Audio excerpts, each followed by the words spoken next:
Hello, everyone. Welcome to week 5. Again, we're looking at our proposals of chapters 1, 2, 3. We'll touch base more in the live sync this week, and then talking about qualitative data instruments and the IRB, Institutional Review Board, as we go through, is the focus of the week.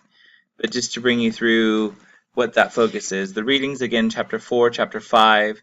You'll notice the new reading on here is actually the Jacob writing interview protocols and conducting interviews, tips for students new to the field of qualitative research. This might not help you specifically if you don't plan on completing an interview, but it might help in completing a survey as well, giving you some ideas. It's about 10 written pages, but it really breaks them up into chunks and sections to make you think as we go through.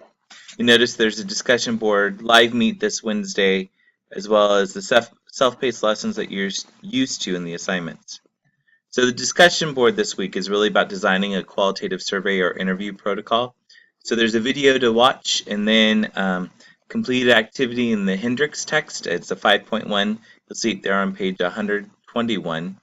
Then you're going to work on creating 3 to 5 questions to get you started on and creating a survey or interview protocol. I think there's quite a few of you that shared that you plan on doing surveys, so that would be something that you could look at. Again, minimum is 3, max is 5 in the discussion board. You'll notice about right here it talks about that you may work as a group to develop the entire survey or individually. But if you work as a group, really think that you should be creating 3 to 5 per individual in the group. So let's say if you're a group of 3, you should have 9 to 15 questions total. Again, either approach is fine with the individual or the group. That reflection that you're giving to the post is about what you think the individual is trying to seek from the questions or protocols created for the survey or interview as we go through. So that's the discussion board for this week. Talking about your assignments, peer review, I can't stress this enough, should have already been up by Sunday, making sure that your peer partners have that opportunity to look over your paper because it is due to them Thursday as well as to me, showing me what you've marked up. You'll also receive my markings on Thursday of your chapter 2s.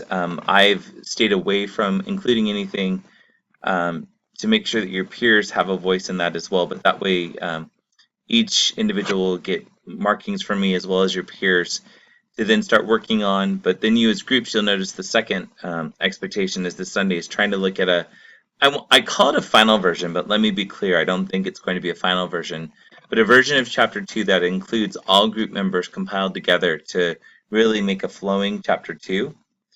I'm not going to call it final as there's still tweaks that need to be worked on, a voice that needs to come out. But if your teams are ahead and you feel like you're proactive, really try and get as close as possible that you think it's a final, so that way I can give you feedback. The goal is by next Wednesday to give that feedback.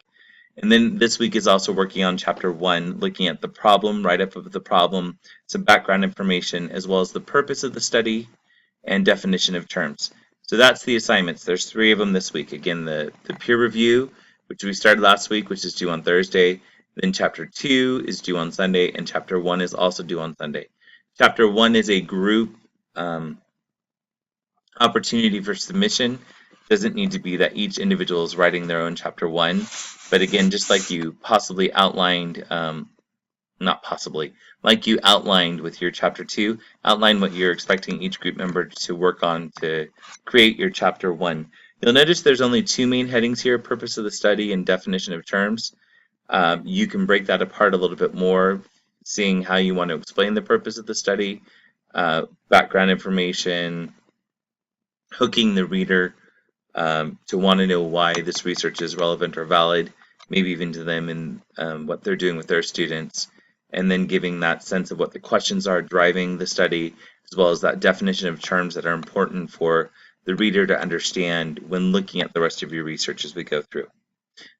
We'll try and clarify a little bit more through questions on the live meet that we have this Wednesday, looking at chapter 1 questions, looking at how you do need to add literature into chapter 1 as well.